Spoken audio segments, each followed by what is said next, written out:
Well, this is a very important I think point they're for me. genetic. I don't think we ought to be saying what these things are, but we ought to be doing a lot of You've got to make up your thinking. mind, though. No, we don't have to make up our mind. If we make up our mind, we're not being good scientists. Scientists demand evidence and only come to a conclusion not if there are hints of things, but if they're confirmed. There is no biological marker either in depression or schizophrenia. There is no, you can't I would say it this test way. for it. I would say it's somewhat slightly different.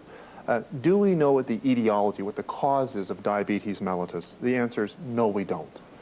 Do we know that in diabetics there are abnormalities in how they handle sugar, glucose? Yes, we do. And what we do know in depression is that there are abnormalities in the way people sort of regulate serotonin and other chemistries. We know that they are abnormal in depression, but is that the cause of depression? I don't know that's the cause of depression. Similar to diabetes, is the abnormal sugar the cause, or is it the consequence of the underlying cause? So what does that mean? When the evidence isn't there for the cause, how do you proceed? Well, how we proceed, as Dr. Wormy, I think, is right in saying, where's the evidence? See, the evidence now is unequivocal. It's very clear that we are going back. I think what we're doing is we're reinforcing the thesis that's been put forth in psychiatry for over 100 years, that it's nature and it's nurture. The data are clear that there are genetic predispositions to major depressive disorder and bipolar disorder.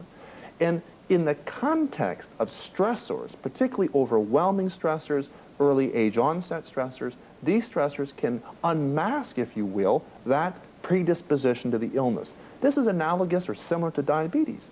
Many people are born with a genetic predisposition to diabetes, but they will never show the illness. But if they gain a lot of weight and they become obese, then the illness manifests itself in people who had that genetic predisposition. So there's a lot of parallels. You know, I can identify with this personally. If this was true, you could find... Yeah, Rhoda, go ahead. I just wanted to say I can identify with this personally. My father was depressed and became an alcoholic as a result of his depression. My depression was never treated at all until I became utterly miserable and desperate in my mid-30s, went to a psychiatrist and said, I'm depressed, I need help. I didn't ask her for drugs, but I was pretty sure I was going to receive them.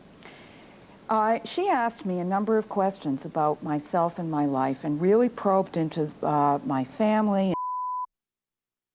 Within a couple of weeks, definitely they should get some help. I think when their friends start noticing their change in behavior, when they find they're crying a lot, when they're not sleeping and feeling down almost every day. When it becomes too much, like, I guess, like, they're at the breaking down point. So you go in to see your doctor. What then? Dr. Wormy, what about treatment? Well, I think the treatment of depression is very interesting because the most important thing about it is that it doesn't matter what treatment you give people. They always get better. About 70% of the psychoanalyst patients get better. About 70% of the patients treated with antidepressant drugs get better. Patients treated with electric shock treatment, I think, do a little better. They do a little better than the others. Well, I hear. I don't... Well, I would say this, that I would completely disagree with your first comment, that, in fact, if that's the results in your office, I'm sending everyone to your office, because the results in my office cohere, that is, they're consistent with other people's offices. Most people don't, in fact, receive the right treatment. And I hear so often... Most patients don't receive the right treatment. Why? Well, I think there's a lengthier answer, but briefly what I would say is that most people, when they go off to the physician, off to the healthcare provider, and the diagnosis is made, most people who are fortunate enough to enroll in a psychotherapy, in a counseling therapy, or receive pharmacotherapy, that is medication therapy, stop it after a couple of weeks. So we know in Canada that the recommendations are people should be in treatment if it's medication for no less than 6 months, and if it's a counseling psychotherapy, often 4 to 6 months is necessary, minimum. Most people are out of that within 2 weeks' time. So in fact, most people are not receiving what we call guideline concordant care. That is care consistent with the recommendations based on the evidence.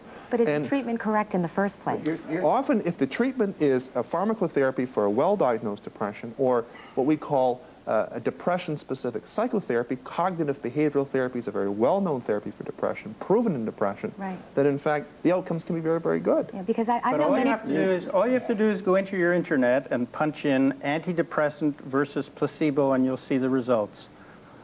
they're a little different. Every study is different. About 67% of people improve on the real drug, and about 50% get better on the placebo. It's about 30%, but that's actually the same as all. Well, you go in and just medicine. the audience can go into their own internet and look at these Yeah. figures. And if you add drugs to the sugar pill that mimics the side effect of the active antidepressant, the placebo effect goes up. In other words, if people think they're getting an effective drug, they do better. And I'm not saying that psychoanalysis or cognitive therapy cures people any better than cognitive therapy. I'm saying there's a placebo effect that is the major effect in all the treatments that we give. And I don't know why we psychiatrists aren't studying this. I think there's a complete misunderstanding here what placebo really is. I mean, what we know is that all of medicine, if someone walks into their physician's office with rheumatoid arthritis or with diabetes or cancer pain, someone receives placebo, 30% of patients will report an improvement. This is a phenomenon in medicine. And people have often said, what the heck is so good about placebo? How can so many people get better? Well, here's my theory. Placebo isn't no treatment. You go off to a healthcare provider, you meet with people who are empathic, they're listening to your concerns, they're helping you out with day-to-day matters, you see them across 6 to 8 weeks, there's some conflict resolution advice that's offered, often meeting with families, providing education. That's all treatment, right? But by the way, sugar is also Yeah. given. And what I would argue is that there are active ingredients in that human contact, which I think are very relevant Well, to this the placebo apply- response.